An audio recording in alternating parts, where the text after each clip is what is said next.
Ok, pessoal, pode iniciar. Boa reunião. Bom, pessoal, obrigado, então, pela presença de vocês. A gente vai falar um pouco sobre dados de finanças públicas dos municípios, né? Um aplicativo que a gente está construindo, né? Então, a gente tem obtido feedback de vários conjuntos de usuários diferentes. E aí foi um usuário muito especial para a gente, porque quanto à qualidade da produção técnica de vocês, do conhecimento que vocês têm e da relevância, né? Eu vou começar, então, fazendo uma apresentação bem breve, bem geral, sobre que tipo de dados de entes subnacionais a gente tem aqui no Tesouro, principalmente no SICONF, que é justamente a origem dos dados que essa aplicação que a gente está construindo consome. Então, vou falar aqui sobre 5 coisas, basicamente: de onde é que vêm esses dados, que dados são esses, o que é que a gente precisa saber sobre esses dados, onde eles estão atualmente e se tem um jeito mais prático de obtê-los, né? Spoiler, tem, é isso que o Fernando vai mostrar já. Então, que dados são esses? Na verdade, o Tesouro coleta dados de estados e municípios relacionados a finanças públicas de estados e municípios muito por conta de um dispositivo da LRF que exige que o governo federal promova uma consolidação nacional de contas dos entes da federação. É um dispositivozinho lá, singelo, mas com base nisso o Tesouro construiu um grande arcabouço teórico, normativo e de sistemas também de informação para cumprir essa exigência da Lei de Responsabilidade Fiscal. Então, praticamente desde 2001, acho que já em 2001 já teve a primeira coleta, dados referentes a 2001, né? O Tesouro começou a receber dados fiscais, financeiros e contábeis dos entes subnacionais. E esses dados eram divulgados na forma de uma consolidação nacional das contas. Inicialmente era uma consolidação de verdade, então os dados eram bem consolidados. Você tinha o total do governo federal, o total dos governos estaduais e o total dos governos municipais. E com o tempo a informação foi sendo disponibilizada de maneira cada vez mais detalhada.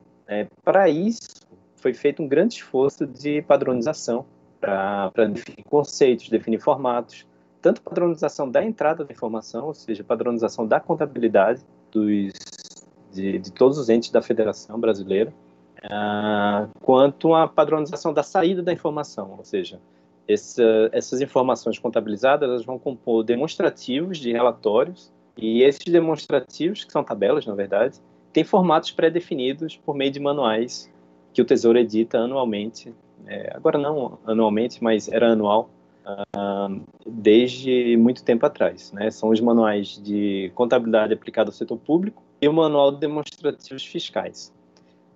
Com o tempo também, o Tesouro abriu a participação na discussão desses assuntos para os entes subnacionais também.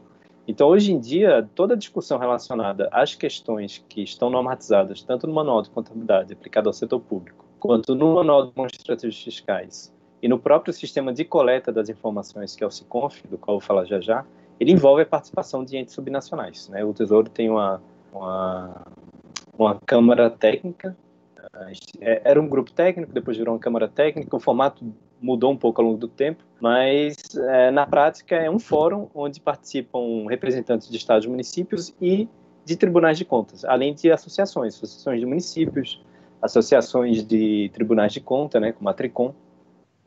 E é um formato bem interessante, bem democrático, que acaba enriquecendo bastante a informação.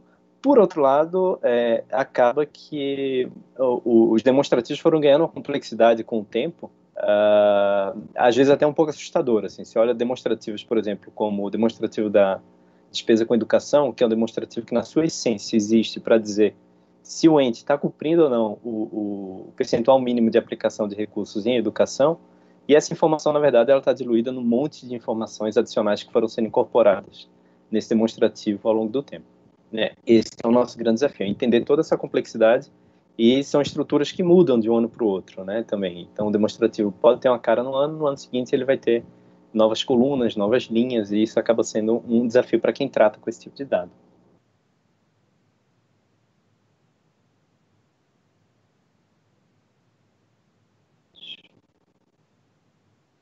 Então, que dados são esses? Que dados que são coletados pelo Tesouro que fazem parte desse escopo? São dados que vão responder perguntas como qual a receita do município com IPTU, ou qual a receita do Estado com ICMS, ou que municípios que arrecadaram alguma coisa com ISS, ou que municípios receberam mais transferências do que arrecadaram receitas próprias. Ou qual o gasto de educação dos municípios de uma determinada região, qual o gasto per capita com o legislativo, qual foi a despesa de assistência social dos municípios do Nordeste. São todas as perguntas que podem ser respondidas diretamente com informações dessa base de dados. Então, na essência, o que a gente tem são receitas e despesas, incluindo restos a pagar e execução de restos a pagar, dos governos de todos os níveis, sob diversas óticas, ou seja, sob as várias classificações orçamentárias que são padronizadas nacionalmente. Né? Essa classificação por função, classificação por natureza de despesa, classificação da receita por natureza da receita. E ao longo do tempo também outras classificações vão sendo objeto de discussão para serem padronizadas nacionalmente. A gente está nesse momento discutindo a padronização da classificação por fonte de recurso ou destinação de recurso. É uma discussão difícil porque a União tem uma série de peculiaridades em relação à classificação por fonte, mas é algo que está sendo trabalhado agora nesse momento. E além dessas informações de fluxos de receitas e despesas, a gente tem as demonstrações contábeis, tem o balanço patrimonial, o balanço orçamentário, balanço financeiro, demonstração das variações patrimoniais. Essas são as principais informações que a gente tem lá no escopo do SICONF.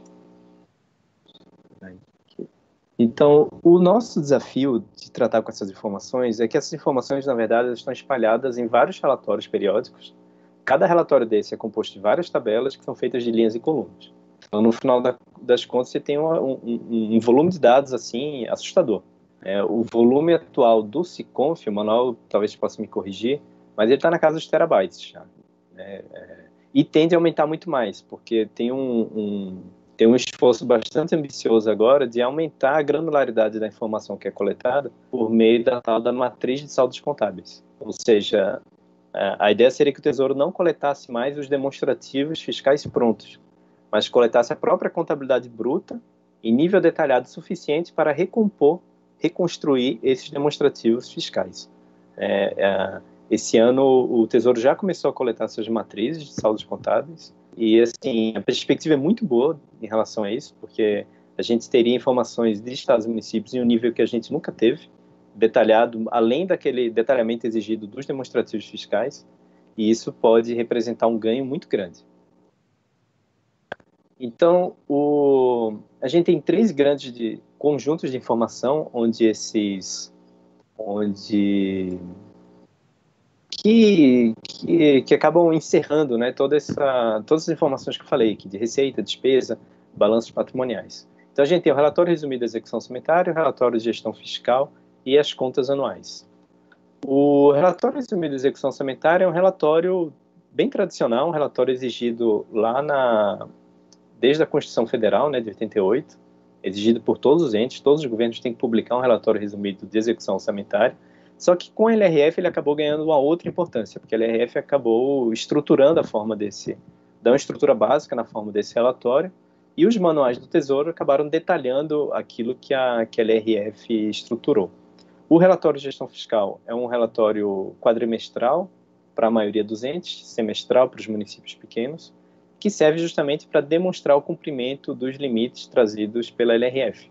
Cumprimento do limite com o pessoal, da despesa com o pessoal, da contratação de operações de crédito, do endividamento por meio da dívida consolidada líquida, da concessão de garantias, e no final do exercício, um demonstrativo de inscrição de restos a pagar e disponibilidade de caixa para ver se aqueles restos a pagar foram inscritos de maneira regular.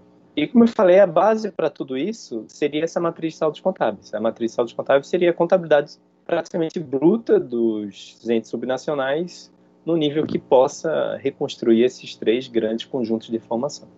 O demonstrativo de contas anuais, ele é coletado anualmente, ele traz algumas informações que estão no relatório resumido de execução orçamentária, mas traz outras informações mais detalhadas e traz as demonstrações contábeis. Vou falar um pouquinho mais do detalhe deles agora. Então, o relatório resumido, como eu falei, ele foi criado pela Constituição Federal, ele é bimestral, então a gente tem uma série histórica bastante grande e acaba sendo a informação mais tempestiva que a gente tem no SICONF. O Contas Anuais ele é bem detalhado, ele é bem interessante, mas ele é atualizado uma vez por ano e no meio do ano. Lá para junho é que ele é atualizado com informações do ano anterior. Já o relatório resumido de execução orçamentária ele tem que ser entregue pelos entes, inclusive a União, no SICONF até 30 dias após o encerramento do período de referência. Então, por exemplo, o relatório resumido referente ao mês de setembro, ele tem que ser entregue, tem que ser carregado no SICONF até o final de outubro. Como eu disse, ele foi ganhando forma com a LRF e com os manuais do Tesouro, e também, principalmente no caso da União, com a LDO. A LDO acaba sendo uma grande coletânea de dispositivos relacionados à execução orçamentária, que às vezes não tem muita relação um com o outro. Ela acaba sendo um grande veículo, né, para se incluir certos normativos, e no meio desses normativos acabaram sendo inseridos alguns demonstrativos, né? Demonstrativo, por exemplo, como o resultado do orçamento da Seguridade Social, no caso da União, um detalhamento das despesas com a Seguridade Social, tudo isso existe no relatório resumido da execução orçamentária da União por conta da LDO. Então, ele contém informações como o gasto mínimo com saúde e educação, receitas e despesas da Previdência, no caso da União, da Previdência, tanto regime geral quanto regime próprio, no caso dos outros entes é do regime próprio, tem a receita corrente líquida, que acaba sendo usada no demonstrativo demonstrativos do relatório de gestão fiscal, que eu vou falar já já. Tem demonstrativos de resultado primário e resultado nominal e execução de restos a pagar. E tem também o demonstrativo da despesa com função, né, por função e subfunção, que é uma classificação bem tradicional, assim, é uma das que mudaram menos, na verdade, no nosso volátil arcabouço orçamentário, né? Então, ela é uma classificação bem interessante porque ela existe há muito tempo, é usada da mesma maneira em todas as esferas de governo. Além disso, a gente tem o relatório de gestão fiscal. Pode falar. Pode fazer comentário agora? Pode. Ou você quer que Não, espere? pode sim. Pode falar. Não, uma coisa também que eu vi que vocês incorporaram, eu imagino que o processo tenha sido meio que assim, a informação já está muito sistematizada e eu vi que o REREL realmente ele ganhou vários demonstrativos que não necessariamente estão lá no artigo 50 e alguma coisa da LRF, né? Isso, então, hoje, por exemplo, até um demonstrativo que é típico do RGF, que é o disponibilidade de caixa, eu vi que vocês já estão colocando no REREL, né? E eu tenho utilizado, eu acho que era muito importante isso, porque principalmente nesse ano, que a gente tem que acompanhar a disponibilidade por conta desses gastos da pandemia e tal, e eu tenho consultado muito pelo REREL. Legal. o disponibilidade de caixa. Uhum. Então, eu acho que é Exatamente interessante, isso, assim. Eu acho que é pela porque- facilidade da informação, né? Isso. Você não precisa esperar um quadrimestre para construir aquele Exatamente. quadro, né? Você consegue ter Então, informação em tempo real. já é um relatório tradicional, né? Você tem ele é bimestral, no caso da União ele é publicado mensalmente, então ele acaba sendo um ótimo veículo para se incluir esse tipo de informação. Você tem, por exemplo, o demonstrativo do superávit financeiro, né? Que é justamente para justificar a abertura de créditos no ano seguinte. Ele é publicado no réu. Aí você tem, sei lá, o TCU exigir um quadro para demonstrar determinada coisa. Ele vai acabar parando lá no réu. Mas, assim, isso no âmbito da União, né? Então, assim, o da União acaba tendo mais demonstrativos que os dos Estados municípios. Os dos Estados municípios, a não ser que exista uma legislação local, ela acaba se restringindo ao escopo da LRF mesmo. Aí o relatório de gestão fiscal, ele existe desde a LRF que criou esse relatório, e é um relatório quadrimestral ou semestral, como eu falei, para os municípios menores, que serve para acompanhar os limites. Despesa com pessoal em relação à receita corrente líquida, dívida consolidada líquida em relação à receita corrente líquida, operações de crédito, garantias e o saldo do disponibilidade de caixa em relação à inscrição de restos a pagar, no final do último quadrimestre.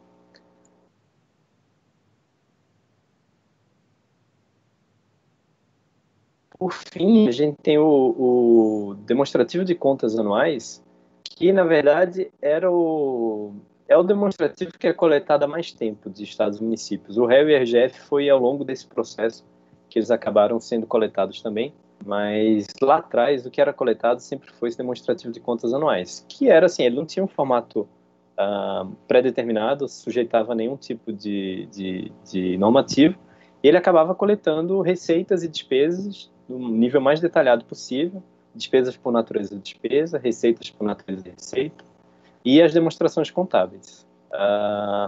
Eu não sei se já carregou o próximo slide, para mim está rodando aqui. Pra gente não tá aparecendo ainda, não. Não, né? Engraçado. Deixa eu tentar parar e colocar. Agora sim. Aí apareceu bem na hora que eu apertei o botão para parar, né? Tudo bem. Pra mim não tá aparecendo.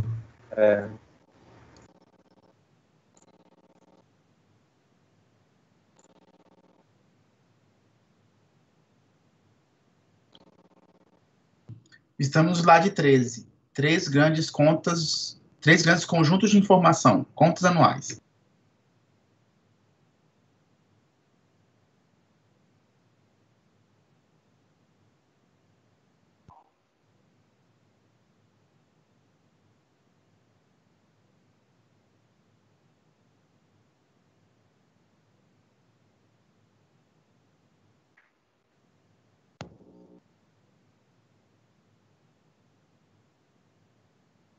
Voltei aqui. Caí. Deixa eu carregar aqui de novo. Ok, estamos no slide 13. Três grandes conjuntos de informação, contas anuais. Beleza.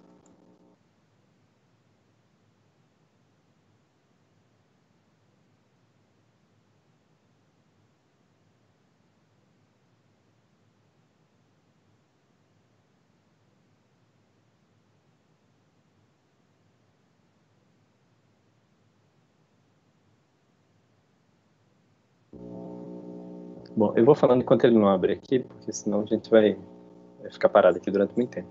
Então, assim, o contas anuais, ele no final das contas, é o conjunto de demonstrativos que é coletado anualmente e que permite fazer a consolidação de contas nacionais, propriamente dita. É a partir dele que é feito o Balanço Nacional do Setor Público, o Balanço do Setor Público Nacional, nunca me lembro a ordem, BSPN, Balanço do Setor Público Nacional. Então, ele traz informações bem detalhadas, ele traz informação por função e subfunção também, por todas as naturezas de despesa, né? Ele é bem interessante, e o problema, a grande vantagem dele é a tempestividade, ele acaba sendo atualizado apenas uma vez por ano, e isso acontece somente lá pelo meio do ano. Passar para o próximo. Então, os principais classificadores que a gente tem nesses conjuntos de informações são a natureza da receita, no caso da receita, que é um classificador hierárquico. A ideia da natureza da receita é mostrar de onde estão sendo originados dos recursos arrecadados, né? É a natureza da receita que permite a gente identificar se é uma receita com IPTU, se é com ISS, se é uma transferência, se é uma receita de capital, se é uma operação de crédito, se for operação de crédito, é emissão de título, ou é uma operação de crédito contratual. Seguindo aqui, no lado da despesa, a gente tem principalmente a natureza da despesa, que é um classificador também, eu digo que é mais ou menos hierárquico, porque ele, vocês conhecem bem, ele é composto de é uma composição de classificadores, na verdade. Mas é ele que vai informar o tipo da despesa, né? Se é uma despesa pessoal, se é com investimento, se é contratação de serviços. E como esses são classificadores que são padronizados nacionalmente, eles acabam sendo bem interessantes porque eles permitem comparações, tanto ao longo do tempo quanto entre entes, né? Consigo ver, por exemplo, o total da despesa com investimentos ou o total da despesa com, sei lá, aquisição de material de consumo do total dos municípios, do agregado dos estados e da União.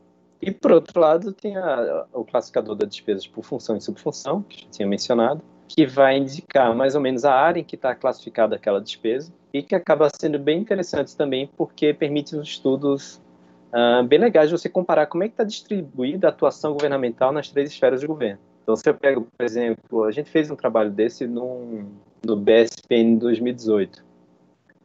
Se eu pego, por exemplo, a despesa com assistência social, pego o total dela nacionalmente, quanto que fica a cargo da União, quanto fica a cargo dos estados, quanto fica a cargo dos municípios. É um tipo de informação que a gente consegue obter graças a esse classificador. É a mesma coisa, segurança pública, defesa nacional, você vê que é essencialmente concentrada na União, como era se esperar. Quando você olha para educação e saúde, você já tem uma distribuição praticamente de 1/3 para cada ente, para cada esfera de governo. Então, tem uma série de informações bem interessantes aqui. Vamos seguindo. A outra coisa importante que a gente precisa saber, além dos classificadores que são apresentados nesses demonstrativos, a gente tem que considerar as fases das receitas e das despesas, né? Esses demonstrativos quase sempre acabam trazendo várias fases da execução, desde a dotação, no caso da despesa, passando pelo empenhado, pelo liquidado, inscrição em restos a pagar, e em alguns casos o pago. No REL e no RGF, a visão é mais de dotação, empenhado e liquidado, mas nas contas anuais a gente tem informação de pago, tanto pago do orçamento do exercício, quanto pago de restos a pagar. E no caso da receita é mais simples, a gente tem a previsão e arrecadação. Praticamente todos os demonstrativos que envolvem receita, eles vão tratar dessas 2 fases. Pode passar, Manuel. Então, onde é que estão esses dados hoje? Felipe, que a tela está preta, né, Felipe? Vocês estão vendo a apresentação, todo mundo? Só o Felipe que está com problema? Eu estou vendo. Tá. Nós estamos na lista de itens, né? Tem um jeito mais prático de obtê-los. Exatamente. Então, assim, onde é que estão esses dados? Esses dados hoje estão no portal do Siconf. Deixa eu mostrar ele aqui.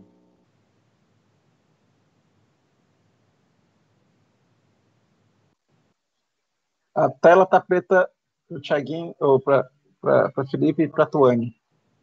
Tá. Deixa eu trocar aqui aproveitar para mostrar o Siconf, o sistema propriamente dito, para quem não conhece ainda. Deixa eu abrir uma abinha aqui.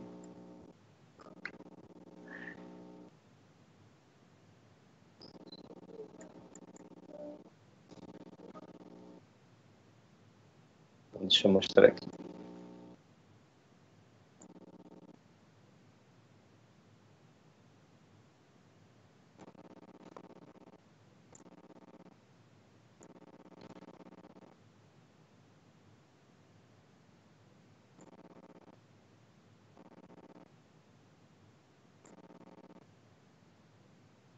O processo está bem lento aqui. Estou vendo agora a tela do Siconf, eu espero.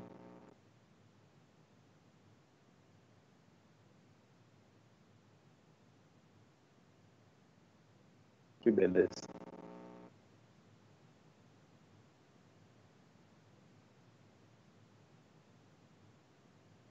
Peraí, só um minutinho. Enquanto isso, posso fazer um comentário? Pode, à vontade. A respeito do Balanço Nacional do Setor Público, eu sempre utilizei para tentar obter estatística consolidada, quando a gente precisa... Porque tem um vício dos especialistas em contas públicas que é olhar muito para o governo central, e aí a base é o resultado do Tesouro, né, o RTN. Mas quando a gente precisa de estados e municípios, o único documento que soma, por assim dizer, por exemplo, despesas de pessoal, despesas de previdência, para as três esferas, é o balanço, né? Por que tem dificuldade de divulgar isso com uma maior frequência? Você acha que é por conta da demora para prestação de informação por parte dos entes? Ou qual seria a explicação? Por exemplo, não daria para ter um balanço trimestral? Essa é uma boa pergunta, assim. Eu não sei se onde é que estão definidos os prazos de entrega dos demonstrativos dos entes subnacionais, mas eu acho que seria uma coisa possível. Hoje em dia, eu acho que seria possível, sim. Assim, é uma coisa... Aí é uma boa pergunta para levar para o pessoal. Hoje, eles seguem esse rito, né? Tem um prazo para municípios, um prazo para estados e um prazo para a União. Começa ali a partir de abril e vai até o final de junho essa entrega. Mas eu imagino que sim. Com a matriz de saldos contábeis, é possível que a gente tenha até, e com frequência até maior, né, o balanço do setor público nacional. Hoje ele acaba sendo coletado dessa forma, né? Eles têm que preencher esse demonstrativo específico, que é o contas anuais, mas migrando para a matriz de saldos contábeis, seria possível sim, talvez até bimestralmente a gente ter o balanço do setor público nacional. Porque, de fato, é a única informação oficial onde você tem um agregado nacional das despesas, né? Das receitas e das despesas e das demonstrações contábeis é no balanço do setor público nacional. Mas é interessante, sim.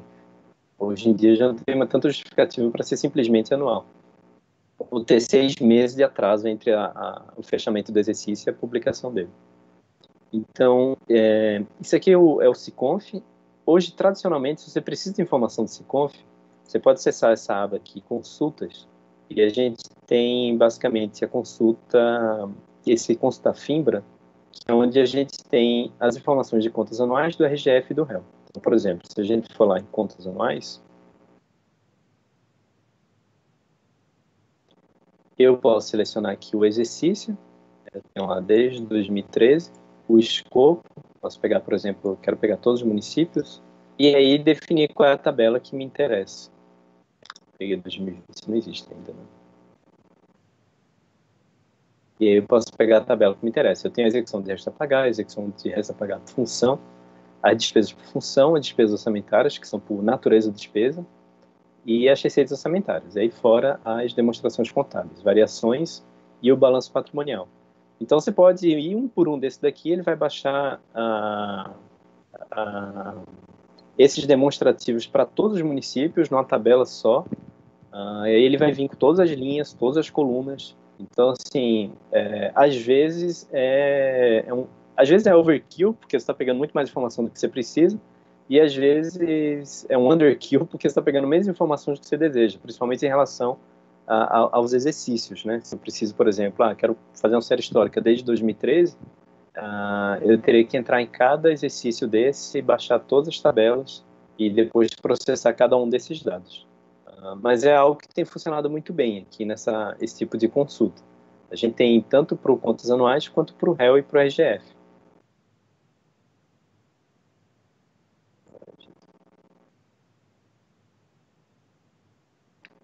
Para o réu e RGF a gente tem a mesma coisa. A gente tem essa estrutura por relatório. No consulta FINBRA, por exemplo, posso consultar réu e escolher da mesma forma. Posso escolher tanto... Vejo que ele é um pouco mais recente, ele não tem a mesma abrangência do contas anuais. Posso escolher. Que já teria terceiro bimestre. Mesma coisa. Posso pegar todos os municípios de um estado, todos os municípios, todos os estados. E aí eu tenho os vários anexos do réu. E às vezes eu tenho mais de uma tabela dentro do mesmo anexo. Acho que não, aqui no caso do balanço orçamentário, eu teria uma tabela para receita, uma tabela para despesa, uma para intra-orçamentária e uma para despesa intra-orçamentária.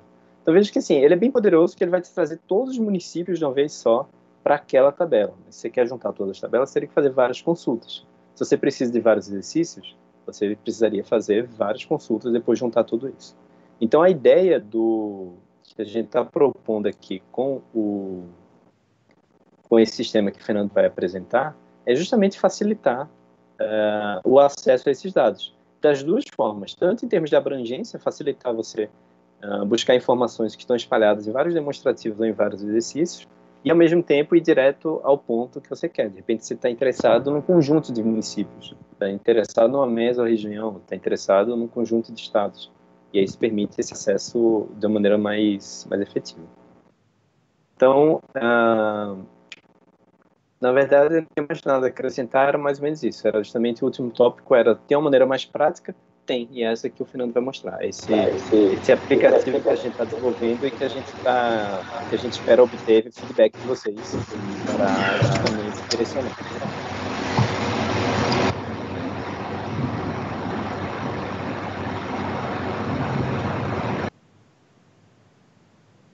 Barba, você assume, Barba? Opa, tranquilo. Acho que tem algum eco por aí. Tem. Sou eu não, né? O eco? Por causa do eco, não, né? Não, acho que não. Tá. Bom, é sempre um desafio, né, suceder o Thiaguinho depois dessa apresentação, que, como pode-se perceber, ele tem todo o domínio aí desse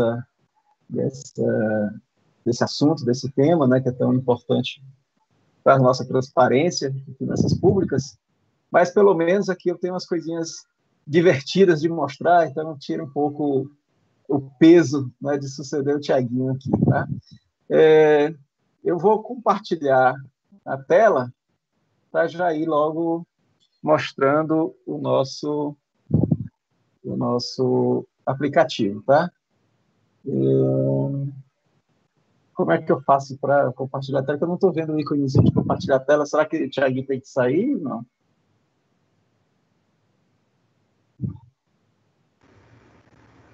É no canto direito não, superior. eu achei aqui. Thiago, você pode encerrar a apresentação, Thiago. Você terminou, tá? Supostamente já está compartilhando. Vocês estão vendo já? Acho que está compartilhando, né? Sim, Barbalho, está compartilhando. Estamos vendo aí. Sim. Tá. No Perfeito. seu WhatsApp. Estamos vendo Não, todas. eu já saí do WhatsApp, né? Já saí da Vapor do Brasil. saí. Sabe? Tá bom. Beleza. Bom, então vamos lá. Essa é a aplicação que a gente montou. A ideia dela é que a gente faça passo a passo a construção de uma consulta que, ao final das contas, vai até um banco de dados onde está todos os dados do SICONF e consuma esse dado e traga até a nossa aplicação, né? Então, é um trabalho que envolve a nossa área, né, que é de ciência de dados e comunicação estratégica, mas também envolve a área FIM, que é a área da SICONF, né, que faz a gestão dos demonstrativos, né, e do SICONF em si, e também da área de sistemas, né, que é responsável por manter essa infraestrutura e por manter o banco de dados. Então, tem muitos atores envolvidos e por isso que a gente consegue ter essa capacidade de entregar um produto com alguns recursos, né, que permitem mais agilidade e melhor desempenho, né, no final das contas, tá? Então, é um processo passo a passo, como eu vinha falando, né? A ideia é meio que simular quase um chatbot, não é exatamente chatbot, mas é como se fosse. Cada passo, o sistema vai oferecendo algumas alternativas para o usuário, para ele ir respondendo, e dependendo da escolha anterior, pode ir para um caminho ou outro, né? Por exemplo, quando a gente fala em receita, não tem sentido a gente falar em fase de despesa, que é o que aparece em despesa orçamentária, despesa por função, e por aí vai, tá? O primeiro passo, então, é selecionar o tipo da consulta. A gente tem as instruções aqui desse primeiro passo, né? E justamente a explicação... Fernando? Opa! Fernando, eu não entendi muito bem como é que saiu lá do CEAF lá do Thiago e foi parar nesse daí. Nós estamos no Siconf ainda, não? Estamos no Siconf. Só que aqui é uma aplicação que a gente desenvolveu, que é justamente para tirar alguns problemas, oferecer algumas vantagens em relação ao uso daquela interface que o Thiaguinho mostrou, né? Do site do Siconf, né? Então, nós estamos oferecendo uma alternativa em que não tem várias daquelas dificuldades que o Thiaguinho falou, inclusive a dificuldade de usar um captcha, que possibilita, muitas vezes, um uso mais recorrente, mais contínuo, mais frequente do Siconf, né? Então, essa é uma alternativa que a gente desenvolveu e oferece para o consumo dos dados do Siconf.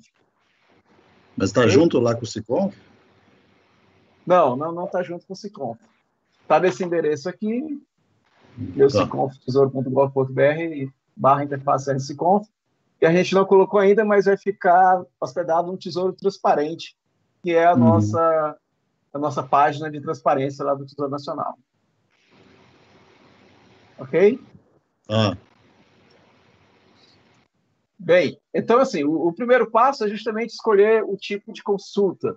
E aqui a gente tem as instruções, né, que fala sobre o que é esse primeiro passo, né? Nessas instruções, a gente indica que existe um mapa que vai mostrar a abrangência do dado que a gente está trabalhando, tá? Então, por default, nós estamos trabalhando com dado da União, do governo federal, então é por isso que esse mapa está todo pintado com uma única cor contínua, tá? Nesse mesmas instruções, a gente fala sobre essa aba, dados brutos da seleção, que ela traz os dados que estão por trás dessa pinturazinha aqui desse mapa. Depois a gente vai falar isso com mais calma. Fala sobre essa aba que tem um gráfico de barras que dá uma rápida nuance aí do dado. E tem essa aba com os metadados da tabela, que explica cada um dos campos, a N exercício, número período, N periodicidade e tal, que estão nessa tabelinha aqui, tá? Depois eu vou falar com calma de cada uma dessas abas, né? Mas eu só estou falando isso porque é o que está escrito aqui nas instruções. E à medida que a gente vai escolhendo uma ou outra consulta aqui, a gente vai atualizando a informação que tem aqui sobre a sua escolha. Então, por exemplo, está selecionada aqui receita orçamentária, e aqui nós temos a explicação do que seja receita orçamentária, uma parte do processo associado à receita orçamentária, qual é a fonte do dado, né, que é a Secretaria do Tesouro Nacional, nesse caso específico, vem do demonstrativo de contas anuais, e uma nota metodológica indicando que esses dados são declaratórios. Se a gente muda aqui para a despesa orçamentária, a gente vê que muda o mapa, né, e agora a gente já está nessa legenda, já fica claro que o que está pintado aqui é o total geral das despesas nos valores acumulados, e já muda também aqui a escolha, né? Já muda aqui essa explicação, já fala sobre o que é a despesa orçamentária. Então, temos receita orçamentária, despesa por função, mínimo constitucional de despesa com educação e mínimo constitucional de despesa com saúde. Esses são os 5 primeiros itens que a gente elaborou aqui. Está na agulha 2 outros, que é despesa de pessoal e receita corrente líquida. Ele só não apareceu ainda, eu já tinha até desenvolvido bem, mas aí, como ele tem uma lógica diferente do contexto do dado, que os dados são de 12 meses, ao contrário dos outros dados, que você pode pegar a própria periodicidade dele e trabalhar com ele, né? Esses, no caso do despesa de pessoal, né, o relatório vem do RGF, são dados quadrimestrais, são dados que são publicados quadrimestralmente ou semestralmente, mas, na verdade, se tratam de dados de 2 meses. Então, tem uma complexidade a mais, a gente acabou não colocando ainda, mas está na agulha de sair. E, na verdade, a gente pode colocar aqui qualquer partícula de informação que estiver dentro de cada um daqueles relatórios que o Thiaguinho mostrou, tá certo? Aí, então, Fernando, a gente pode... Posso fazer uma pergunta? Pode, sim. Por exemplo, se eu quiser ver a despesa de pessoal de todos os estados, eu consigo por meio desse aplicativo? Consegue, sim.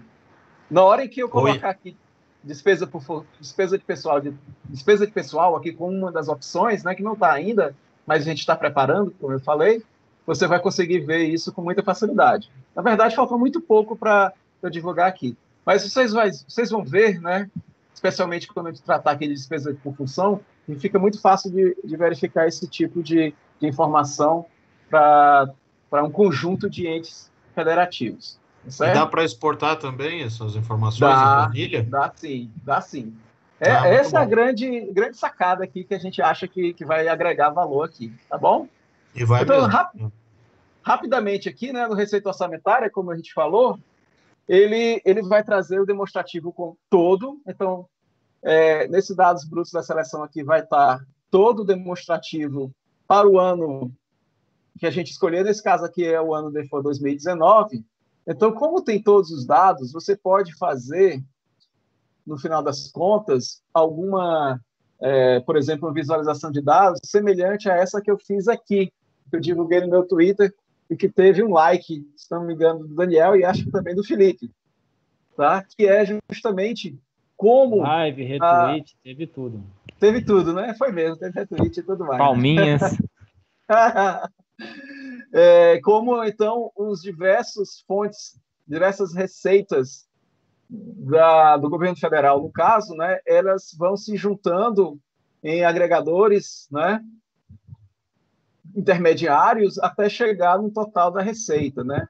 Inclusive, lá no Twitch mesmo, a gente até faz essa brincadeira aqui, para quem é nordestino, conhece bem essa música, né, que é o Riacho do Navio, que corre para o Pajeú, e o rio Pajeú vai despejar no São Francisco, e o rio São Francisco vai bater no meio do mar, né? Então, você tem toda a hierarquia informacional de receitas na hora que você faz essa seleção de receita orçamentária. De forma semelhante, você vai ter com despesa orçamentária, aqui a gente só pega o total, mas você vai ter... No mapa, a gente só pega o total, mas aqui você vai ter o dado completo. Fernando. Opa! Só uma curiosidade. Aquele Sankey lá que você fez, você fez onde? Eu fiz no R. Ah, tá. Você levou para o R, né? Exatamente. Aliás, tudo isso aqui tem R por trás, tá? R Markdown, e Shine, tudo feito em R, consumindo banco de dados Oracle, né, na ponta. Tá. Dando a dica aí já para depois vocês passarem por da TI de vocês. Então, despesa orçamentária é também um relatório do agregado, né, que tem toda essa agregação, né?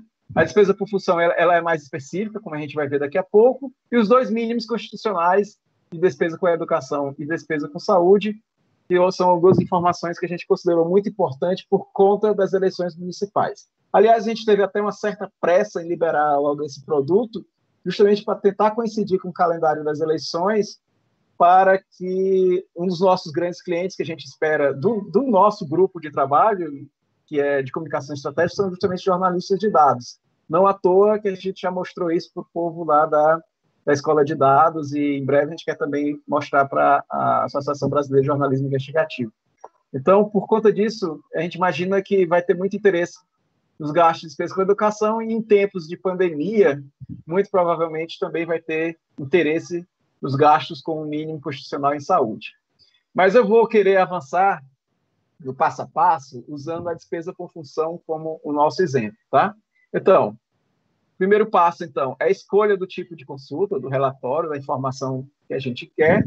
O segundo passo é informar o ano, e aqui a gente pode informar vários anos, inclusive todos os anos que tem aqui, tá? Então, ao contrário lá daquele site lá do Siconf, que o Thiaguinho mostrou que você teria que fazer várias iterações, né, para pegar todos os anos, aqui você pode pegar todos os anos se você quiser, né, para montar uma série temporal.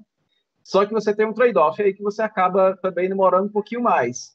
Esse um pouquinho mais é um pouquinho mesmo. Então, por exemplo, se eu acrescento aqui do ano de 2018, né, eu já acrescentei aqui 2018, 2019, foi um piscar, né, mas eventualmente, dependendo do conjunto de dados que você está trabalhando, como eu estou trabalhando aqui com o governo federal, é muito mais rápido, é só uma entidade, mas se você estiver trabalhando com vários municípios, pode ser que demore um pouquinho mais, mas nada que seja desestimulador, tá bom? Não deve demorar mais do que alguns 30 segundos, uma eventual seleção de todos os anos, a depender do escopo e do tipo de relatório que você está trabalhando. Fernando, Então, por exemplo... Opa, pode falar. E séries históricas, hein? Vai ter dados de que ano até que ano? A gente vai ter os dados que estão disponíveis no SICONF, né? Então, tem dados aqui, dependendo do demonstrativo, tem dados aqui a partir de 2014, né? Mas se eventualmente houver algum trabalho aí de recuperação dos relatórios anteriores, e eles ficarem disponíveis também na base de dados Oracle, né, onde a gente consome, é só acrescentar, vai ser acrescentado até automaticamente aqui nesse drop-downzinho aqui, né, nesse menu aqui. Obrigado. Fernando. Opa. A fonte de dados é a mesma lá do SICONF, não? São os relatórios, os RELs e o relatório de ação fiscal? Exatamente. Então é tudo dado diretamente dos estados, não tem nenhuma modificação dos dados que os estados mandam? Não tem. É um dado declarado por eles. Uhum. Tá. Então, o SICONF ele não tem aquela preocupação que o Tesouro externa, né, em algumas situações, no Boletim de Finanças dos Entes, por exemplo, ele coloca lá com muita clareza, né, que os estados eles têm critérios diferentes para atender as demandas legais, principalmente da Lei de Responsabilidade Fiscal, e ele acaba o que obriga o Tesouro a padronizar de determinado modo as informações, né? Inclusive gera um banco de dados grandes que tem lá junto com os boletins, né? Tem um banco chamado Migra Boletim, que é bem grande, né? Tem dados de despesa, receita e também dados de patrimônio, né? Patrimonial de todos os estados desde 2014. Então, assim, não, e lá eles mexem, lá, né? Eles fazem do jeito que eles entendem conveniente, de acordo, inclusive, eu acho que com o manual, os 2 manuais que o Tiago citou, né? Aí, no caso das informações do SICONF, é do jeito que veio dos estados, né? Não tem nenhuma alteração feita pela União, né? Não tem. É certo. É isso aí. Bom, então aqui, então eu estou no segundo passo, observe as instruções, aqui ele já está se referindo à seleção do ano, né? E você pode, por algum motivo, você pode voltar usando esse botão anterior, por algum motivo qualquer, você desistiu dessa sua seleção, faz outra, então, a qualquer momento você pode ir para o passo anterior, só para mostrar essa possibilidade. Vamos para o próximo passo, e aqui, como a gente está trabalhando com um demonstrativo de despesa, o próximo passo, o passo que a gente está agora, é justamente escolher a fase da despesa, que especificamente quando a gente está trabalhando com REL, é oferecido apenas a despesa empenhada, a despesa liquidada, e não tem a opção de despesa paga, e a opção default aqui é a despesa liquidada, certo? Então, vamos para o próximo passo, e aqui a gente tem a opção de escolher as funções de governo que nos interessam. No caso default, nós estamos com educação e saúde, observe, inclusive, que aqui na legenda do mapa, né, o que está pintado aqui é o total acumulado nos anos de 2018 e 2019, porque a gente fez a seleção desses 2 anos, né, nos passos anteriores, né, então nós temos educação e saúde que está pintado no valor total acumulado aqui, mas você pode escolher qualquer uma das funções de governo que estão disponibilizadas lá na nossa base de dados, tá certo? E aí, por exemplo, a gente pode escolher a função legislativa. Então, vocês vão ver aqui que vai sair de educação e saúde para educação, saúde e legislativa, e o valor vai até ser acrescentado à função legislativa aqui. Então, você pode, observe aqui que nós estamos selecionando somente um conjunto de dados que nos interessa. Então, aquela questão que o Thiaguinho falou, né, do overkill ou do underkill. Nesse caso aqui, a gente já vai direto nos pontos que nos interessam. Não nos interessa, por exemplo, aqui saber sobre a habitação, sobre saneamento e tal. Nos interessa, por algum motivo, que seja lá qual for, e saber apenas despesa, educação, saúde e poder legislativo. Então, são essas 3 funções que são pintadas aqui. Aí a gente vem para o escopo da consulta, que aqui é onde a coisa começa a ter um grande ganho de valor. Tá? Então, por default, nós temos o governo federal, mas também podemos mudar para os outros níveis federativos. Tá? Então, a gente escolhe Estado como uma outra opção, e por default aparece o Estado de São Paulo. E você observa que a legendazinha aqui ela já se refere ao Estado que está pintado aqui, e você pode acrescentar vários estados, inclusive todos eles, né, na nossa seleção. Então, vou acrescentar aqui, por exemplo, o Acre, Ceará, sempre Ceará aparece, e aqui temos eu e o Lucas, cearenses aí no grupo, Pernambuco, tem o Thiaguinho que é pernambucano. O default deveria ser Ceará, né? Então, deveria ser mesmo. Né? E aí vocês estão vendo que as cores vão mudando, né? Porque a gente tem esse gradiente aqui, e a cor quanto mais escura, mais fria, né, dentro do vocabulário de cores que a Viviane nos ensinou algum tempo atrás, maior é esse valor acumulado, e quanto mais quente, menor esse valor acumulado, e a gente percebe que o contraste é tão grande que apenas São Paulo fica com cor fria e os outros estados ficam com cores mais quentes. Inclusive, se a gente coloca aqui, por exemplo, Rio de Janeiro, ainda assim, só São Paulo que permanece com cor fria. Então, assim, a ideia é que você vai acrescentando aqui as unidades da federação que nos interessa. Esse mapa aqui ele tem muito mais uma função de localizar geograficamente os dados que você está selecionando, mas ele traz de brinde, né, já uma perspectiva analítica, né, mesmo que seja de uma primeira impressão sobre o dado. Né? Então, tem essa função. Eu vou passar agora para o outro escopo federativo, Fernando, que é o escopo dos municípios. Tem uma dúvida também. Pode Nesse falar. momento, se eu quiser saber quais são os filtros, né, porque eu já passei por algumas etapas, se eu quiser, nesse momento, saber quais filtros estão aplicados, como que eu faço? Bom, aqui no mapa, a gente já colocou alguns, né? Os anos e as funções. Porque está pequeno. Ali está... tá. Então está escrito as funções, né? É porque eu não estou conseguindo... Está escrito aqui as funções. Será que eu aumentar o zoom aqui? Melhora? Não, ou será que também fica... Então tá. Agora a métrica não aparece, né? Ou aparece? Valores acumulados em... tá. Não, esse não. Talvez seja interessante a gente acrescentar. Mas se você quiser saber, né, você pode voltar a qualquer momento. Tá bom. Tá. Beleza. Só essa Mas, de fato, pode ser interessante a gente acrescentar essa informação aí. Tá?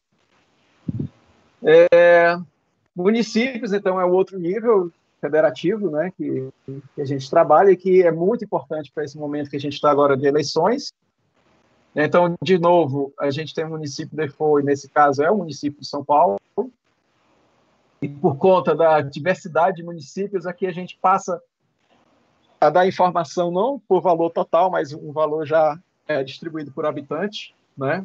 Nesse caso, é o somatório dos valores gastos na função legislativa, educação e saúde nos anos 2018 e 2019, dividido pelo número de habitantes do município. E aqui é onde a gente acha que também tem vários ganhos, que é justamente a localização da informação que você quer trabalhar. Né? A gente parte do pressuposto que muitas das vezes a gente quer trabalhar em algum tipo de agrupamento informacional. Né? Então, quando a gente está trabalhando com dados de municípios, esses agrupamentos podem ser geográficos, por exemplo, a unidade da federação do estado, a unidade da federação do município, a mesorregião onde o município está, pode ser um agrupamento por população, então a gente tem essas opções aqui, faixa populacional, por quartis de faixas populacionais de grupos do IBGE, ou econômico, especificamente do PIB, que são esses últimos 4 aqui, tá? Então, o primeiro, ele é um pouco mais livre, né? Escolher de uma lista.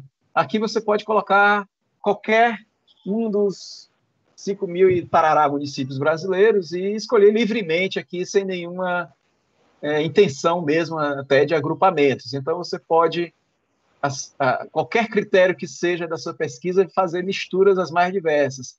Pegar São Paulo e Alta Floresta do Oeste, por exemplo, né? lá de Rondônia, eu creio, né? E ele deve estar tão amarelo que não dá nem para ver, né? E você pode ir acrescentando os municípios aleatoriamente aqui no seu mapa, né? Então, você pode escolher N municípios a partir dessa escolher de uma lista, né? Selecione um ou mais municípios, e ele vai montando o mapa. E aqui nós temos, assim, a escala de cores não está favorecendo a gente visualizar os municípios, mas creiam que está aparecendo todos os municípios que a gente selecionou, tá? Então, essa foi a seleção de uma lista, que você pode escolher aleatoriamente ou de acordo com a sua linha de pesquisa, os municípios que você queira, mas você também pode escolher todos os municípios de uma ou mais unidades da federação. Então, quando a gente faz isso, todos os municípios da UF que lhe interessa vão estar pintados. Por default, vão pintar todos os municípios de São Paulo, tá? Como é o caso aqui, tá? Mas você pode acrescentar qualquer município, qualquer estado da federação. Para a gente ser mais rápido, né? Para não pintar tantos municípios assim, eu vou escolher Rondônia, que é o estado que tem menos municípios no Brasil, e você vai ver que aqui, ó, aparece pintado todos os municípios de São Paulo e todos os municípios de Rondônia estão pintados aqui. Tá? Então, você já está trabalhando com agrupamento, no caso, um agrupamento por unidades da federação. A outra opção é por mesorregião. Então, você vai pintar aqui todos os municípios de uma determinada mesorregião que é selecionada, que é agrupada pelo IBGE. Então, por default, temos a região metropolitana de São Paulo, mas tem aqui todas as outras mesorregiões que o IBGE trabalha, tá? Então, só para a gente continuar em São Paulo, vamos colocar metropolitana de São Paulo e Araraquara, por exemplo, certo? Então, você vai ter esses 2 blocos de municípios aqui, tá? E aqui a gente vem as faixas populacionais. Essa aqui, por quartis, eu não vou clicar, mas o que é que a gente fez aqui? A gente pegou todos os municípios do Brasil e dividiu em 4 grupos iguais, né? Então, você pode escolher, por exemplo, os 25% dos municípios mais populosos e escolher apenas o 4º quartil, né? O valor que atingiu o 4º quartil, ou os 25% menos populosos, ou todos os municípios de uma vez só, que é o default, tá? Se eu pressionar aqui, ele vai pintar todo o Brasil, todas as cidades do Brasil. Eu não vou fazer isso porque me demora um pouquinho, mas então só vou pedir um pouco de fé em vocês para crerem que é isso que esse cara faz aqui. A outra opção também é por faixa populacional, mas aí a gente já adere aos agrupamentos que o IBGE faz, tá? Então, por default, ele vai pintar os municípios que têm mais de 500 mil habitantes, tá certo? Então, são esses municípios aqui que estão pintados, mas você pode escolher qualquer uma dessas faixas populacionais que o IBGE classifica, tá? Inclusive, você pode ir acrescentando, como é o caso agora, né? Eu cliquei aqui, então vão estar presentes todos os municípios com mais de 100 mil habitantes, já que eu selecionei esses 2 carinhos aqui, tá? Então, já temos mais pontos sendo pintados aqui no nosso mapa, né? E a gente não consegue escapar de algumas curiosidades, né? Por exemplo, o estado do Amazonas, só com 2 municípios com mais de 100 mil habitantes, o Acre somente 1 e tal, né? É interessante que esse mapa já traz essas curiosidades. Esse outro cara aqui, a gente pega também um dado do IBGE, de PIB per capita, e oferece a possibilidade de você fazer seleções por faixas de PIB per capita. Então, aqui tem os 100 municípios brasileiros com maior PIB per capita, tá? Mas você tem esse slidezinho aqui, você pode deslocar e fazer qualquer outra seleção, inclusive pegando 100 municípios de menores PIB per capita, 100 municípios que fiquem nessa faixa, ou no lugar de 100, os 500 municípios de maior PIB per capita, por exemplo, como eu fiz agora, né? Então pintar os 500 municípios aqui e por aí vai, tá? Então, você consegue fazer agrupamentos usando esse slidezinho aqui.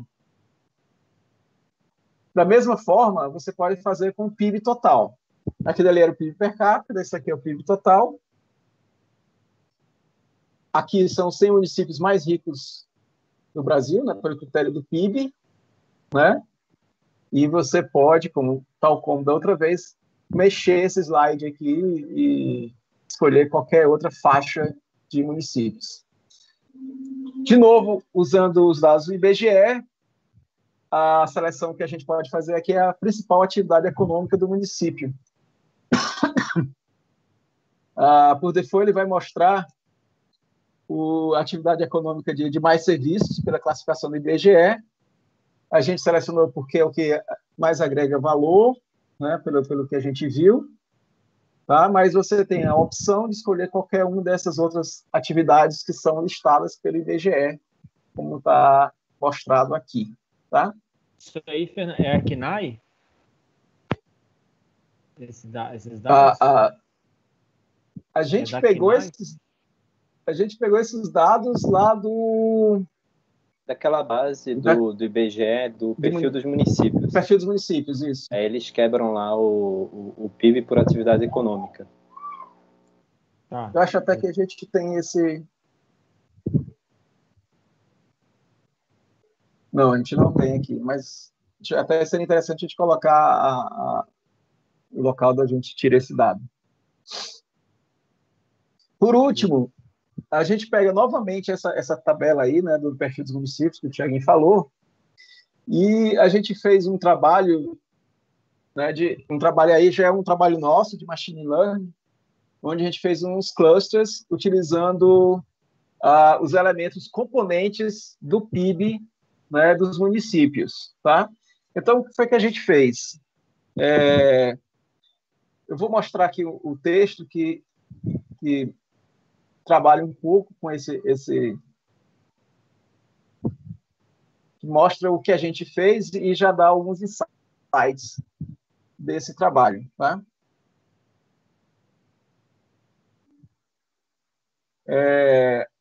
A gente pegou os componentes do PIB, o componente de agricultura, serviços, agronegócio, serviços, administração, indústria, e pegou também o PIB total e o PIB per capita. Então, criou, a partir dessas 5 dimensões, né, a gente rodou, jogou no R e pediu para o R gerar clusters a partir dessas informações. Então, um aprendizado não supervisionado, foi o próprio R que sugeriu os clusters, né, foi o próprio machine learning que sugeriu os clusters, e a partir disso, né, saíram 6 clusters que eles se caracterizam, esses 3 primeiros aqui, eles se caracterizam principalmente por ser municípios de PIB muito baixo.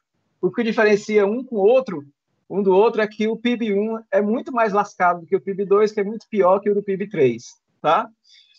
Esse daqui, esse cluster 4, eles são municípios que se destacam pela agricultura, né, pela atividade de agronegócio. Tá? O PIB, pelo PIB per capita, né? Ele tem um PIB per capita muito alto, comparado com os demais municípios. Esse cluster 5, ele tem o PIB de agronegócio elevado, e o cluster 6, ele tem os PIBs, todos os componentes de PIBs bastante elevado, quando a gente tem como base os municípios brasileiros, né? E aí, quando a gente joga isso no mapa, a gente descobre que os municípios do Nordeste, eles ficam grande parte entre aqueles 3 PIBs, entre os 3 PIBs piores, né? Com algumas exceções aqui, que são os municípios de agronegócio, no oeste da Bahia, no oeste do Maranhão e no Piauí também, no oeste.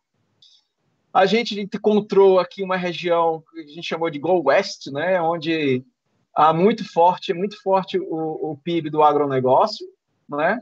Descobrimos que Minas Gerais, mais uma vez, é a síntese do Brasil, né? Então, todos os clusters aparecem aqui mais ou menos na mesma proporção que acontece no Brasil como um todo. E a gente destaca aqui em São Paulo, né, que tem esse cinturão de riqueza aqui, que são esses municípios amarelos, onde tem...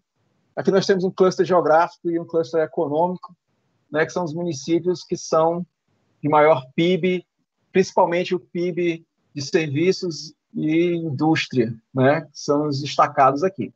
Então, o que é que a gente descobriu com isso? A gente descobriu que existem, digamos, municípios irmãos, entre aspas, primos, sei lá, né, do ponto de vista do PIB.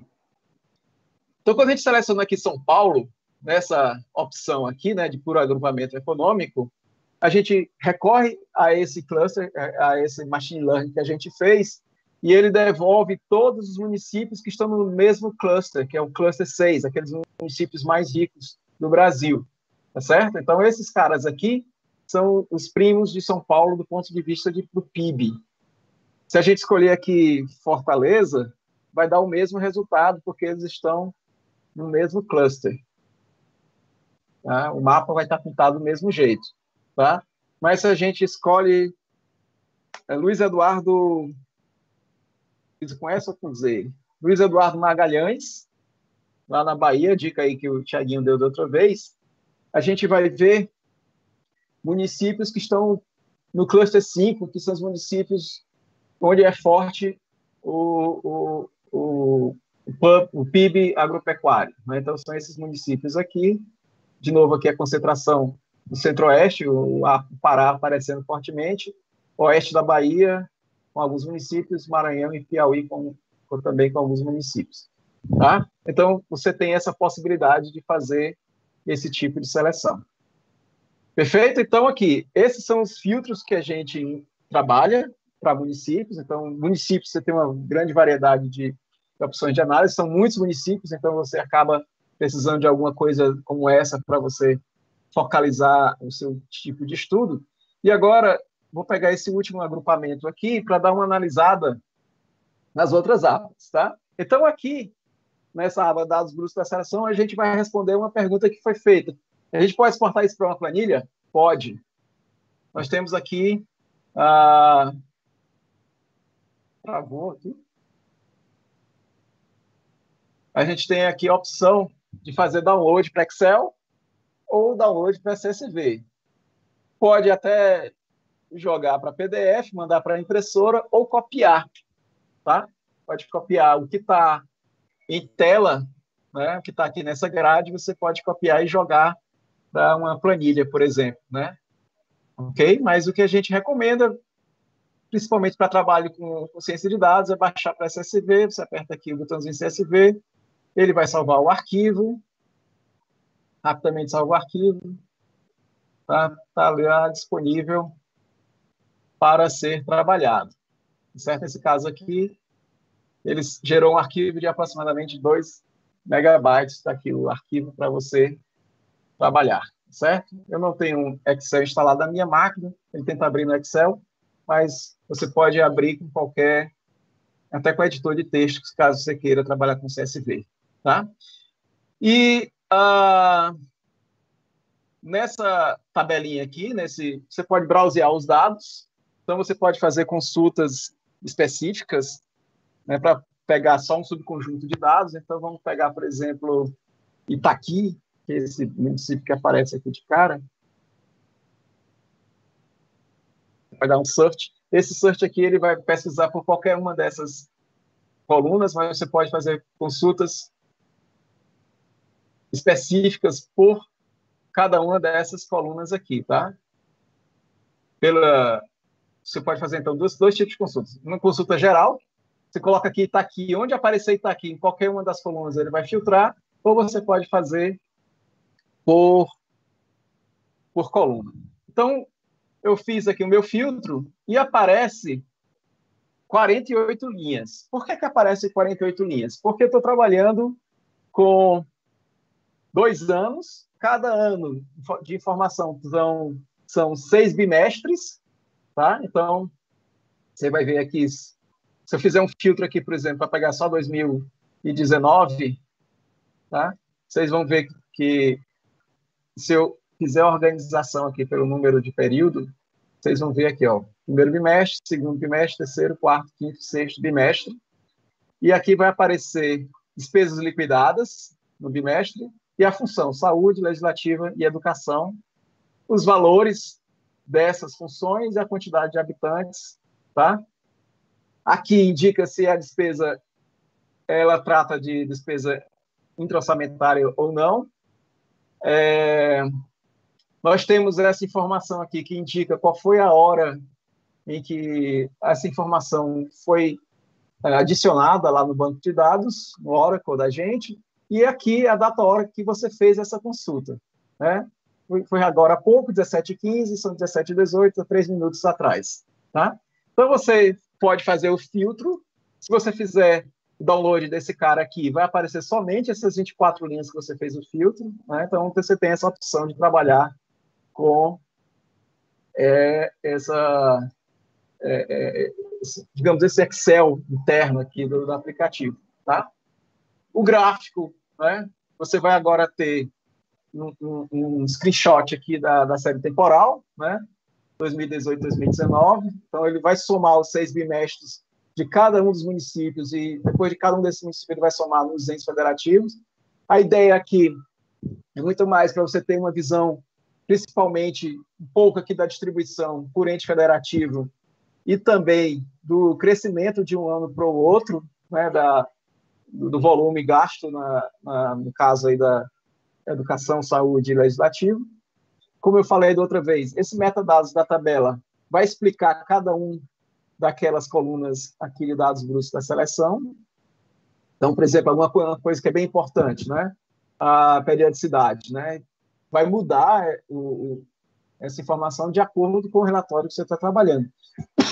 Como os dados de função vêm do REHEL, essa função, periodicidade será sempre B de bimestral. Por fim, a gente tem aqui o raio-x de municípios, que a gente pega todos esses municípios aqui e traz informações sobre eles, tá? Então, por exemplo, eu tenho esse conjunto de informações e eu estava trabalhando com Itaqui, né? Então, eu vou jogar aqui de novo Itaqui. Tá? Então, eu descubro que Itaqui ele tem uma população estimada de 39 mil habitantes. Então, se eu quiser comparar Itaqui com municípios mais ou menos da mesma faixa populacional dele, então eu já tenho essa informação e quando eu posso vir aqui por faixa populacional grupos IBGE e fazer o filtro que contenha a população desse município. Da mesma forma, se eu quiser trabalhar com municípios que estejam mais ou menos no mesmo ranking, mesma posição de ranking do PIB, eu sei que ele está no ranking 561, e eu vou, então, para esse meu carinha aqui, por posição PIB total, e faço meu range, de tal forma que o número 561 apareça, né? Então, esse raio-x dos municípios, ele permite que eu navegue com certa facilidade de um filtro para o outro, né? Então, comecei com filtro para o agrupamento econômico, me interessei por Itaqui por algum motivo, eu quero comparar Itaqui com outros municípios que estejam na mesma, que tenham características semelhantes, seja por população estimada, seja pelo PIB, seja por atividade econômica, que no caso é de mais serviços. Tá? Então, em resumo, era isso assim, que a gente queria mostrar, né? Então, como vocês viram, fica bem mais simples da gente trabalhar com um volume grande de dados, tá certo? Vocês percebem que aqui, no caso, a gente está trabalhando com 2 anos, estamos trabalhando com municípios de diversas UFs distintas, estamos trabalhando com 6 bimestres para cada ano, estamos trabalhando com 3 funções específicas. Se a gente fosse fazer isso pelo SICONF ou pela API que foi desenvolvida também, né, ou até mesmo por um pacote que nós desenvolvemos, a gente teria ou muito trabalho para fazer tudo isso, ou demoraria muito tempo de processamento, que vocês viram que rapidamente a gente conseguiu capturar esses dados e com um clique de mouse você consegue baixar isso para a sua base, para o seu ambiente computacional e levar isso para o R, levar isso para o Python, para o Stata, para o MATLAB e qualquer outra ferramenta computacional de estatística que vocês gostem de trabalhar, tá? Então era isso, e aí a gente fica agora para os nossos bate-papos, tá? Obrigado pela atenção de vocês. Vamos em frente.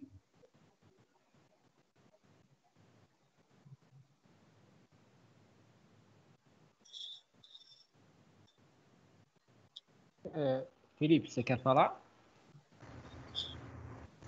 Não, eu quero só parabenizar o Fernando, toda a equipe, o Thiago. Eu acho que é uma ferramenta poderosíssima, né? Sobretudo para analisar municípios. E acho que é um trabalho louvável que vocês estão fazendo e certamente vai ser útil também para nós, na Instituição Fiscal Independente.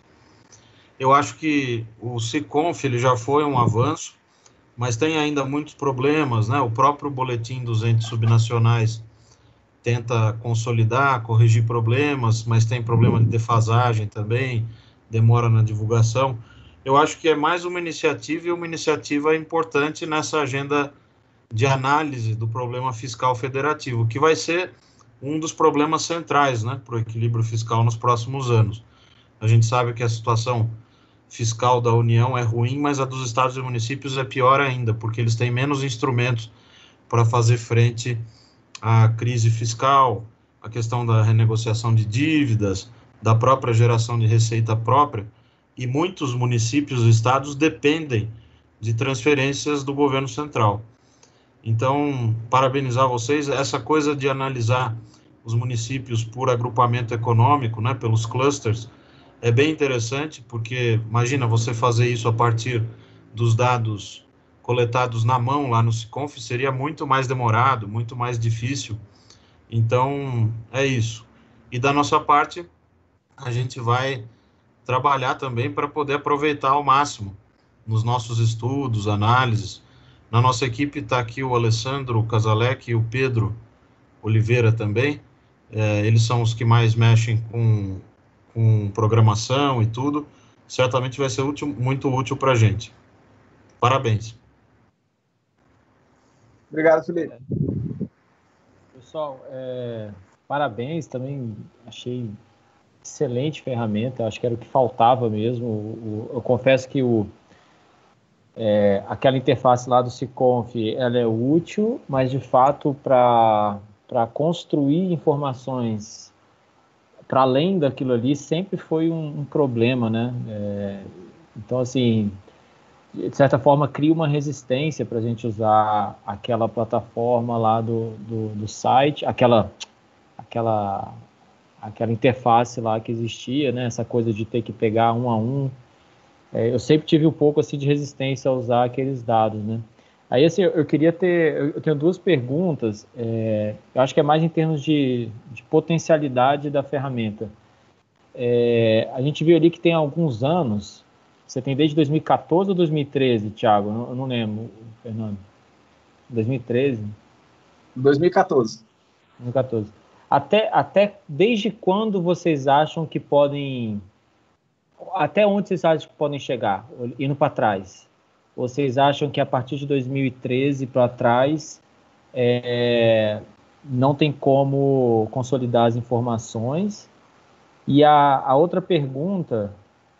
e essa primeira pergunta é porque, assim, eu acho que a gente está com 20 anos aí de LRF. É claro que durante um tempo você não tinha tanta informação igual hoje, mas, assim, a gente tem um N aí muito elevado para poder fazer trabalhos empíricos aí sobre os efeitos da LRF, né? Sobre não só as finanças públicas dos estados, mas como a condição econômica mesmo, né? Se isso teve efeito positivo ou não sobre a situação fiscal e econômica do estado. Então, por isso que eu acho que umas séries históricas mais longas, eu acho que poderiam dar respostas muito interessantes ali. Enfim, é uma agenda de pesquisa muito, muito boa, assim, e que eu acho que algumas pessoas já fazem e tal, no IPE e na academia, né? E a outra pergunta é que o Tesouro, no boletim dos entes subnacionais, ele faz aquela harmonização, né? Como o dado é autodeclaratório, você tem um problema, isso gera dois problemas. Primeiro que você pode ter um problema na entrada do dado mesmo, e outra que são as interpretações lá dos tribunais de contas, né? E o Tesouro fez algo que eu acho fantástico, que assim, a gente sempre soube desse problema, o Tesouro sempre monitorou esse problema na obtenção do dado, e ele começou com esse boletim a mostrar as duas métricas, né, as duas estatísticas. E eu acho isso fantástico, assim, porque para mim, hoje em dia, uma das melhores ferramentas para o enforcement, né, para você fazer a lei ser cumprida, é você dar transparência. Você gerar um custo para a reputação daquele cara. Então o Tesouro fala, olha, esse cara está dizendo que cumpre o limite de pessoal, mas na minha estatística ele não cumpre. Então, isso assim, você presta essa informação. A partir do momento que você dá alcance para isso, cara, isso tem um valor poderoso, inclusive num período eleitoral, por exemplo, né? Então, eu acho que uma das melhores formas hoje em dia, com todos os dados que a gente tem e a ciência de dados por trás, eu acho que dar transparência para isso talvez seja uma sanção melhor do que aquelas da LRF, entendeu? Você criar esse problema reputacional, e isso também é um pouco a razão de ser da IFE. A IFE também ela não tem poder sancionatório direto, nem nada, ela só dá transparência, ela faz suas contas e aí, né? E assim, as pessoas usam e comparam. E isso cria um problema de reputação para quem eventualmente estiver desviando das regras, essas coisas. Então, eu queria saber, para o usuário, se ele vai ser capaz também, no futuro, por meio dessa ferramenta, fazer a harmonização contábil. Acho que são essas duas perguntas. Ele vai ter um dado ali por elemento de despesa, por exemplo, para poder fazer ele a sua chave para chegar em determinado valor, determinado grupo de informação que ele quer? Acho que essa é a outra pergunta. Thiaguinho, tu queres responder? Obrigado, Daniel. Obrigado pelo elogio. A nossa intenção era justamente oferecer essas possibilidades de melhores uso e tal, né? Respondendo rapidamente sobre a questão da série temporal, né? Até onde pode voltar. O que eu posso dizer é o seguinte: do ponto de vista da aplicação, se houver algum esforço, alguma diretriz, né, da área FIM, né, da SECONF, né, de voltar esses dados para trás, se a área de tecnologia se envolver e se trabalhar esse dado, na hora que esse dado estiver na base de dados, no Oracle, a gente captura isso quase que automaticamente, né? Mas, assim, tem toda uma série de questões envolvidas nisso aí, questões, inclusive, tecnológicas e tal, que pode atravancar esse caminho, né? Mais uma vez, esse caminho sendo liberado, ele vai estar na aplicação sem maiores problemas. Tiaguinho, tu queres continuar respondendo, principalmente esse item aí? Quero sim. Realmente, sim, tem um interesse muito grande, né, lógico, nesses dados. Esses dados, eles eram, assim, até uma coisa que eu esqueci de falar, a minha experiência com o SICONF era muito como usuário, na verdade, porque eu inseri os dados da União, né, no SICONF, quando eu trabalhava lá na Seconte. Então, assim, minha principal experiência com o SICONF era justamente lá colocando os dados do réu, do RGF, da União. E antes do SICONF, esse tipo de coleta de dados era feito pelo SysTN, que era um sistema terrível, né? Eu não sei se vocês chegaram a mexer com isso. Mas era um sistema, assim, para carregar era bem manual, você tem que colocar campo. Era da Caixa, né? Eu usei isso quando eu estava na Tendências. Era um desespero aquilo. Aí baixava em PDF. Baixava em PDF, exatamente. Vocês alimentavam lá na Seconte e eu auditava lá no TCU. Pode crer, exatamente. Era terrível, assim. E eu, sinceramente, eu não sei esses dados de 2013, de onde, se foi um processamento dessa base antiga do SysTN, ou se veio de algum outro lugar alternativo. É uma coisa que eu vou tentar descobrir lá com o pessoal. Eu sei que o esforço deles agora tem sido muito nessa base, na base da matriz de saldos contábeis, porque a matriz vai permitir justamente fazer esse tipo de coisa de maneira muito mais fácil, né? Esse constrangimento. Você vai ter muito mais elementos para reconstruir praticamente qualquer informação fiscal do cara a partir da contabilidade dele, né? Hoje isso é possível fazer a partir de, por exemplo, despesa por natureza de despesa, mas ainda é, de certa forma, limitado. Certas coisas você não enxerga ali somente com aquele escopo de informações. Mas é uma coisa a gente vai tentar, a gente está para conversar com eles sobre esse sistema também, né, para mostrar para eles o potencial, que eles têm feito um trabalho fantástico ali, com muito pouca gente, para fazer a gestão do Siconf, eles conseguiram transformar o sistema numa realidade, na verdade, uma coisa que está bem consolidada hoje, e que seria muito interessante se a gente conseguisse recuperar essas bases de dados antigas, né? É um ponto para a gente conversar.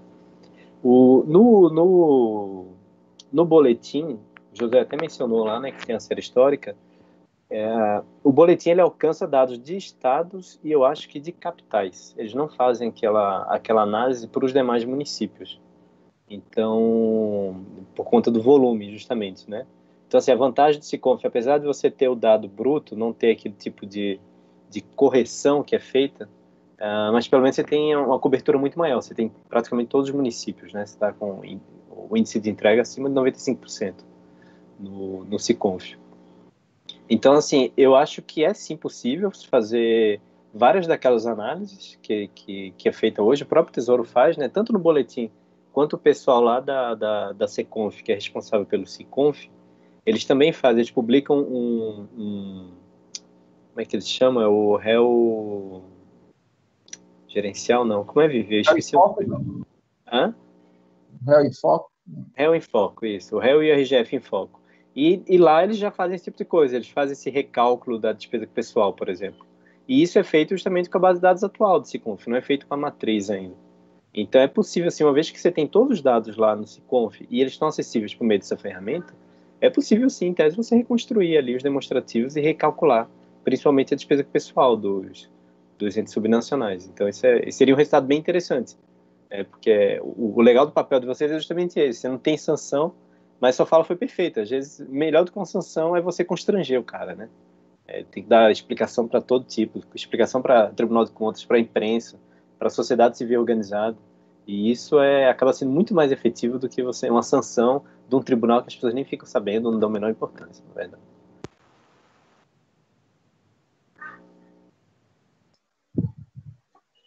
Muito bem. Pessoal, alguém mais aí quer trazer novas questões aí para o debate?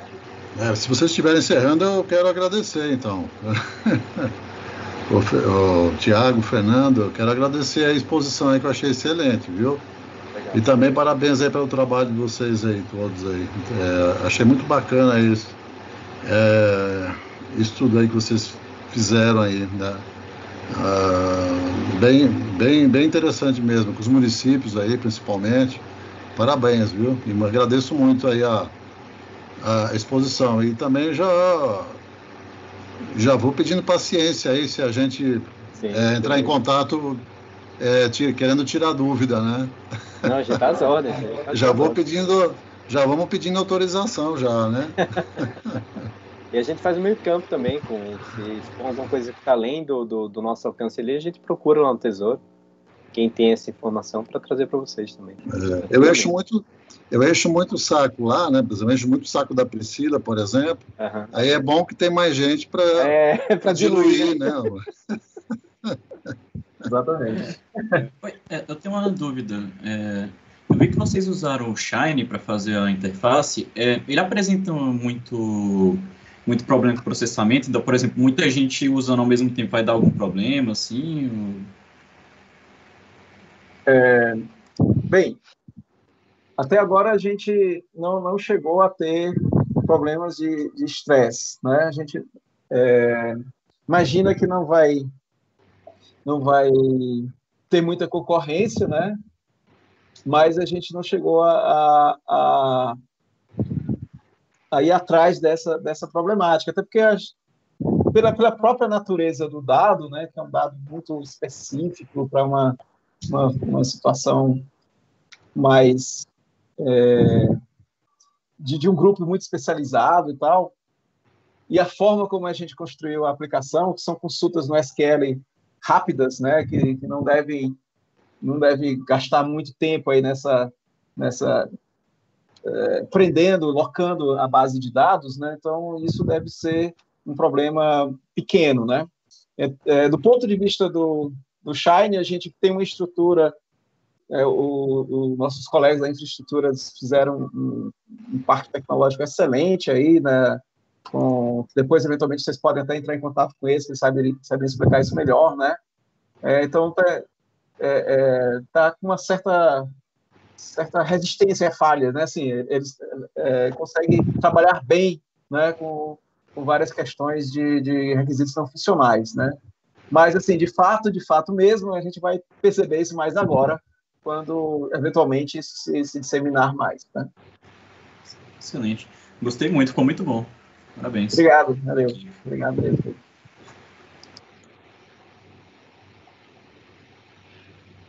Mais alguém, gente? Acho que da minha parte é isso, pessoal. Obrigado aí. Parabéns mesmo, viu? Parabéns mesmo. A gente admira muito o trabalho de vocês lá na IF. Massa.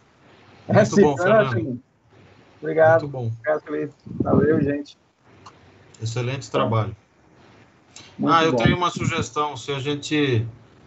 não sei se o link vai ficar público, mas a gente pode pôr no canal da IF também essa discussão aqui, né? Claro. Acho que é tranquilo isso, né, Viviane? Se puder responder isso, nem que seja por chat. Deve ser fácil a gente disponibilizar isso para vocês. Sim, é tranquilo. A gente está com esse arquivo salvo. Nossa. Maravilha. Obrigado, gente. Muito obrigado. E estamos aqui à disposição. E a gente vai continuar conversando aí e trocando ideias. Se vocês quiserem sugerir novos relatórios, novas situações de perguntas que a gente possa incorporar, serão sempre bem-vindos às sugestões de vocês. Bom, Thiaguinho, quer despedir aí? Valeu, obrigado, pessoal. Bom final de semana para vocês. Bom final de semana, bom feriado. Vocês também. Todos aí. Obrigado. Tchau, tchau. Até mais, gente. Tchau.